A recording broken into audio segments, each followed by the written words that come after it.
Termodynamikkens første lov handler om energiens konstans.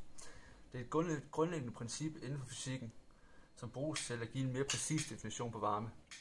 Den varme, som strømmer ind i et system, er lige med forøgelsen af systemets indre energi, trukket fra det arbejde, som strømmer ud. En mere præcis definition for formlen kan ses her. Man kan altså sige, at man får ikke mere ud, end det man lægger ind. Termodynamikkens første lov er givet det her. Den beskriver den indre energi i et system. En anden måde at udtrykke på, det er ved det her udtryk. Det, der er specielt ved det her udtryk, det er, at den beskriver den indre energi ved intensive og ekstensive variable.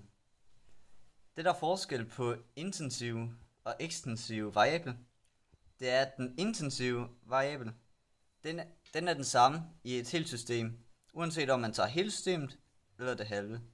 Det er variable som tryk eller temperatur. Den ekstensive variable, den varierer, om du tager et helt system eller om du tager det halve. Og det er for eksempel variable som massen.